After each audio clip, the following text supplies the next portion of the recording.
In the annals of medieval history, there emerged a legendary group known as the Knights Templar. These guardians of the Holy Land were more than mere warriors. They were a beacon of chivalry, mystery, and influence that echoed through the corridors of medieval Europe. After the Franks had conquered Jerusalem from the Fatimid Caliphate in 1099, Christian pilgrimages to the Holy Land increased. But even outside the safe areas, dangers lurked for the travelers, and bandits killed those who were on their way to the interior of the Holy Land via the coast of Jaffa. In response, the French knight Hugues de Payens proposed the foundation of a Catholic order of monks in 1119 to protect these pilgrims. With the approval of King Baldwin II of Jerusalem and Patriarch Warmond during the Council of Nablus in January 1120, Hugues granted the Templars a headquarters in the Al-Aqsa Mosque on the Temple Mount when it was conquered. Initially numbering only 9 knights, the Templars lacked financial support without donations or the backing of Saint Bernard of Clairvaux, which they later received at the Council of Troyes.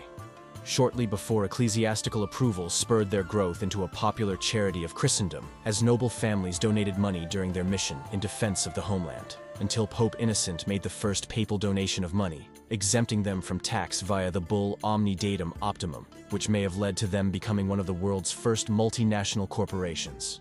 As banks participated in asset management until despite economic contributions, especially on the Eastern Front, they had competitive disadvantages against Hispanic military orders, tax outflows leading to unrest.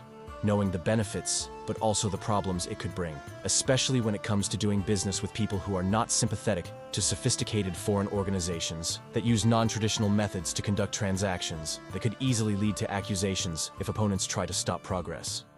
The Grand Master was the leader of a widespread network of appointed lifetime leaders who oversaw both military operations and significant financial assets. Each region had its own Grand Master, creating a strong system of authority. The Visitor Generals were knights who had the authority to deal with problems, establish rules and settle disagreements in the provinces under the supervision of the Grand Master.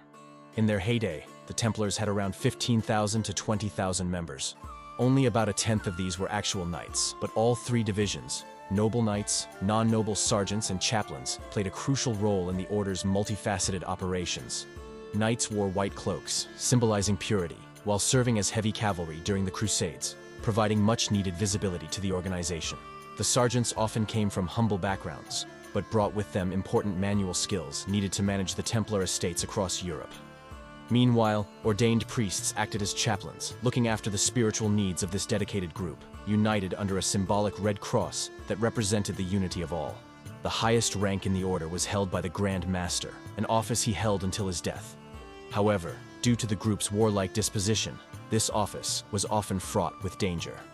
The leader of the inception, Hugues de Payens, and all subsequent Grand Masters were responsible for overseeing all facets of the order. In the middle of the 12th century, there was a decline in the previously dominant power of the Crusades.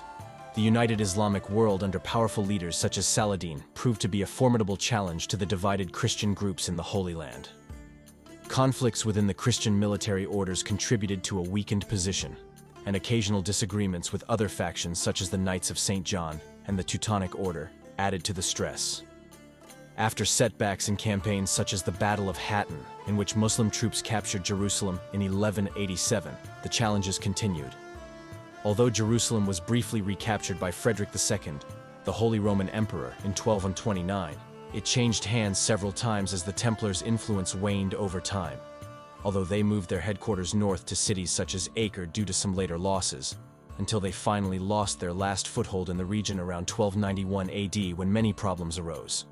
As support for the Templars' mission waned as they focused less and less on military objectives, they were deeply involved in the daily life of Christendom, as they not only conducted numerous businesses, but also held an unprecedented status, state within a state, leading to a complicated dynamic that created strong tensions among the European nobility, especially after the Templars hinted at establishing separate monastic states similar to the competing systems of the Teutonic Knights or the Knights of St. John. The Knights Templar, guardians of a vast financial empire, left a lasting impression through their architecture, both on the battlefields and in modern organizations. With the means at their disposal, they financed and erected numerous buildings throughout Europe and the Holy Land that have survived to this day. These buildings were adorned with unique features, such as 2 knights on a horse, which represented their commitment to the poor. Numerous sites commemorate the legacy of the Knights Templar, including London's Temple Bar and Temple Underground Station. The Inner Temple and the Middle Temple, two of the 4 Inns of Court where lawyers are trained, continue the legacy established by the Knights Templar in central London. Following the extinction of the Knights Templar in 1309, their assets and a significant number of members were taken over by the Order of Christ. This happened mainly in Portugal. It is important to point out that, despite claims made at various times, there are no records linking modern organizations with direct historical links to the Knights Templar.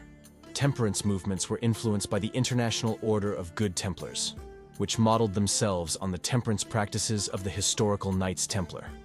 These groups fought against alcohol and drugs and advocated sobriety. In addition, self-proclaimed orders such as the Sovereign Military Order of Temple Jerusalem emerged in the 19th century, invoking the legacy of the original Knights Templar. Various Masonic bodies such as the Red Cross of Constantine and the Order of the Temple incorporated symbols and rituals influenced by the Knights Templar into Freemasonry.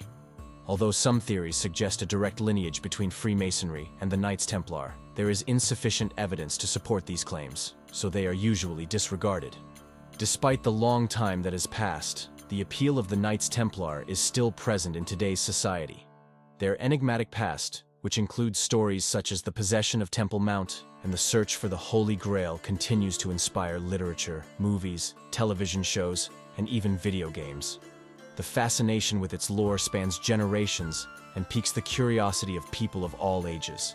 If you liked the video and if you would like to see more of this type of content, make sure to subscribe to my channel.